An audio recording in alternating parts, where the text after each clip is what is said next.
Halo, perkenalkan nama saya Tania Aulewardi, NPM 1942117.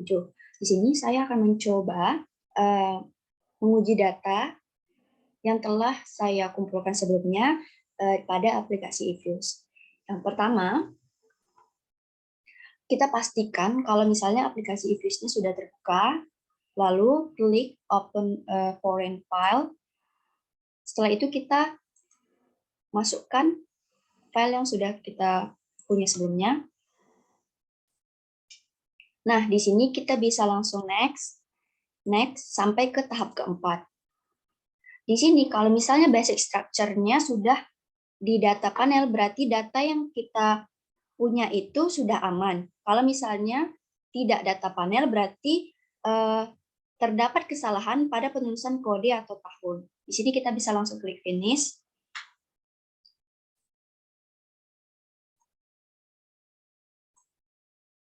Nah, di sini kita bisa langsung klik Pro, Reset Current Page, lalu Unstack in New Page. Nah, pada series name ini kita bisa masukkan kode, bisa double klik. Nah, pada kolom bawah kita bisa langsung klik tahun. Klik juga 2 kali. Nah, ini langsung oke.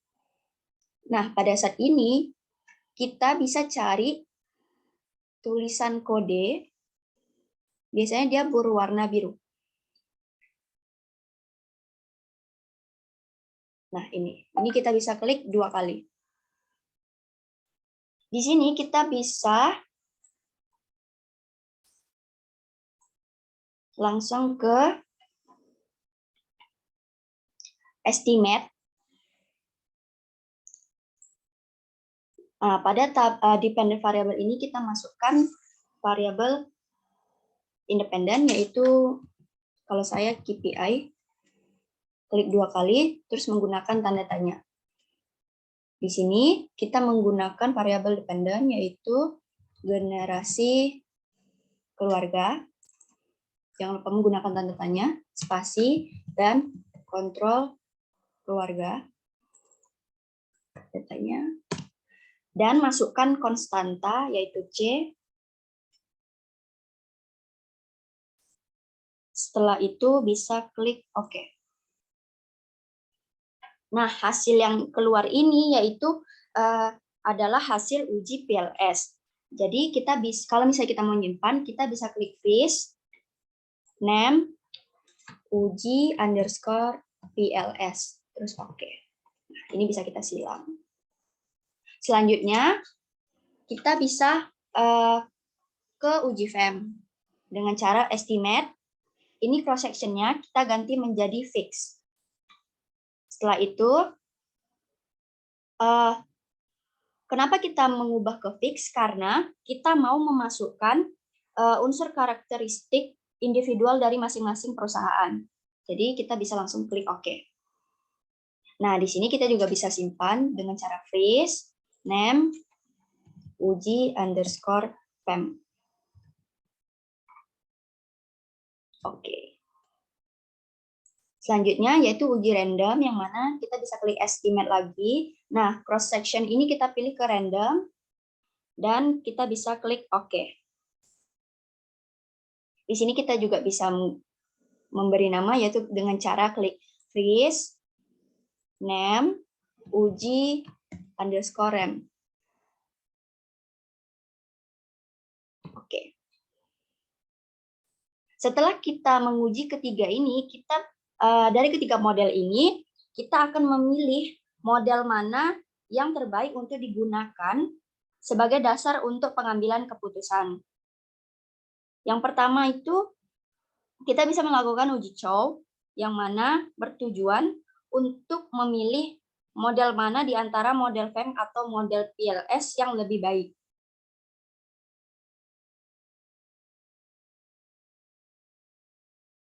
Pada pengujian uji Chow ini kita bisa mengubah, kita harus mengubah pada bagian estimate ini menjadi fix.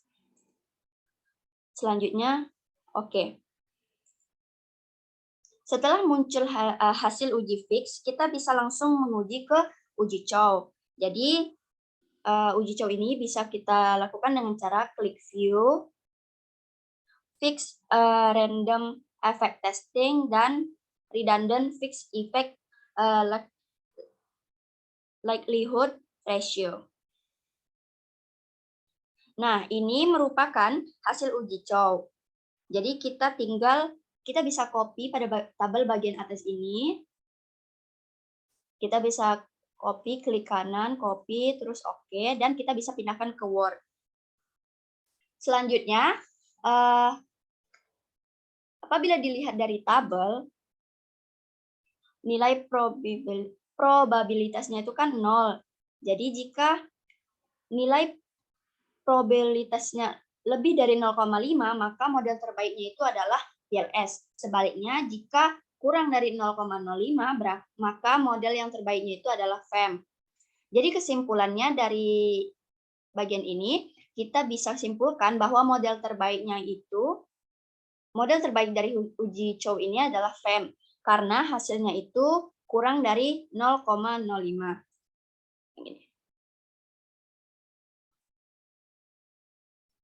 Karena hasilnya kurang dari 0,05, berarti kita akan lanjut ke uji Hausman. Jadi kalau misalnya kita mau lanjut ke uji Hausman, kita bisa ke bagian estimate dan mengganti bagian cross section ini menjadi random. Lanjut ke OK.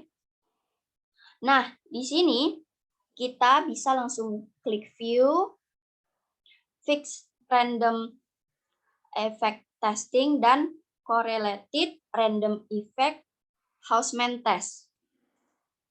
Nah, ini kita bisa langsung copy juga ke Word. Nah, setelah itu nilai informasi yang kita gunakan yaitu cross section random dan nilai probabilitasnya. Jadi untuk uji Hausman sendiri, jika nilai probabilitasnya itu lebih dari 0,05, maka model terbaiknya adalah REM.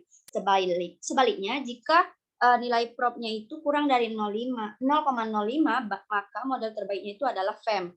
Jadi kesimpulan yang bisa kita lihat dari sini, di sini nilai probnya itu 0,0438. Berarti artinya model terbaik dari uji Hausman ini adalah FEM. Sehingga model terbaik untuk digunakan adalah FEM. Selanjutnya, karena model terbaiknya itu adalah FEM, kita bisa ke kolom bagian uji FEM. Kita bisa cari di sini uji FEM. Ini uji FEM, klik 2 kali. Dan pada bagian ini kita bisa Ctrl A dan kita copy dan pindahkan ke Word yang sudah kita gunakan sebelumnya.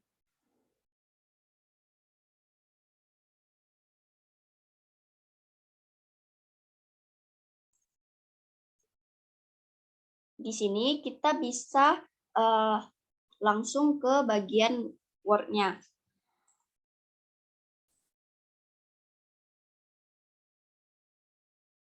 Di sini kan sudah kita copy bagian hasil dari uji FEM sendiri. Jadi pertama itu kita akan membahas uji F. Jadi uji F ini sendiri digunakan untuk mengetahui pengaruh variabel independen terhadap variabel dependen secara simultan atau bersama-sama. Uji F ini sendiri dilihat dari nilai probabilitas. Probabilitas yang mana jika nilai probnya itu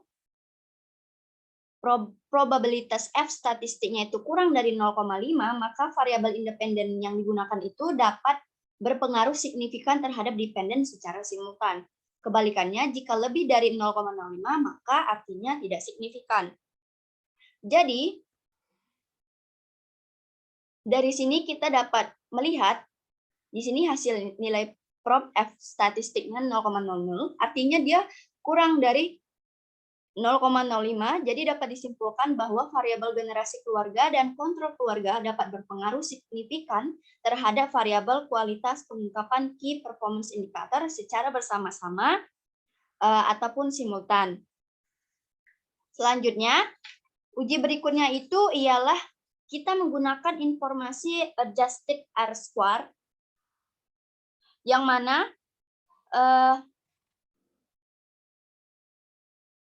adjusted R-square ini dinamakan uji koefisien determinasi. Dapat kita lihat di sini hasil dari adjusted R-square-nya itu adalah 0,53987, yaitu pada gambar output-nya terlihat hasilnya itu 0,539798. Artinya, variabel independen dapat menjelaskan variabel dependen sebesar 53,97%, sedangkan sisanya yaitu 46,03% dipengaruhi oleh variabel lain yang tidak terdapat dalam model penelitian.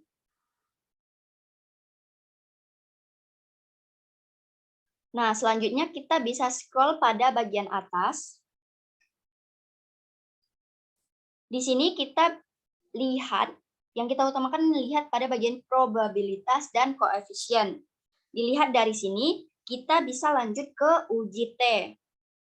Uji T sendiri digunakan untuk menguji pengaruh variabel independen terhadap variabel dependen secara parsial.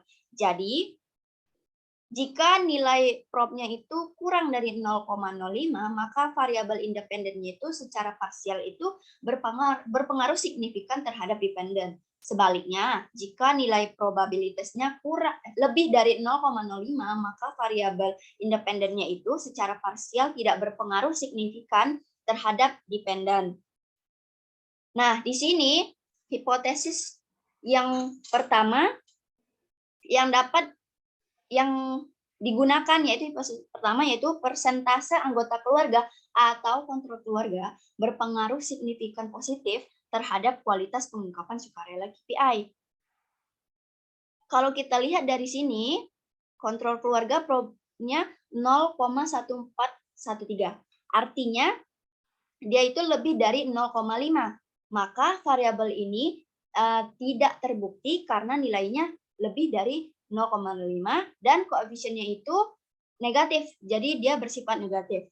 Artinya, hipotesis pertama ini kontrol keluarga tidak berpengaruh signifikan negatif terhadap kualitas pengungkapan sukarela KPI. Jadi, semakin tinggi nilai persentase anggota keluarga dalam suatu perusahaan, maka semakin berkurang suatu perusahaan tersebut menggunakan key performance indicator pada perusahaan tersebut. Nah, selanjutnya adalah hipotesis kedua, yaitu generasi keluarga berpengaruh signifikan positif terhadap kualitas pengungkapan sukarela. Di sini, dari outputnya kita bisa melihat bahwa probabilitas generasi keluarga itu adalah 0,2307. Artinya, dia lebih dari 0,05. Jadi, signifikansi pengaruh variabel independen terhadap variabel dependen dapat dilihat dari nilai probabilitasnya seperti yang sudah dijelaskan sebelumnya. Jadi, nilai probabilitas untuk variabel generasi keluarga ini sebesar 0,2307 atau lebih dari 0,05. Artinya adalah menolak hipotesis atau tidak berpengaruh signifikan terhadap kualitas pengungkapan sukarela KPI. Jadi hal ini berlaku sebaliknya pada variabel kontrol keluarga, di mana nilai probabilitasnya itu lebih dari 0,5 sehingga variabel ini tidak berpengaruh secara signifikan. Selanjutnya, kita akan melihat hasil dari statistik deskriptif, yaitu dengan cara kita bisa memilih atau memblok variabel yang kita punya, seperti generasi keluarga, industri, jumlah direksi, jumlah rapat, kontrol keluarga, leverage, KPI, ROA, dan ukuran perusahaan. Di sini kita bisa klik kanan, klik open, dan as a group. akan muncul seperti ini, dan di sini kita klik view.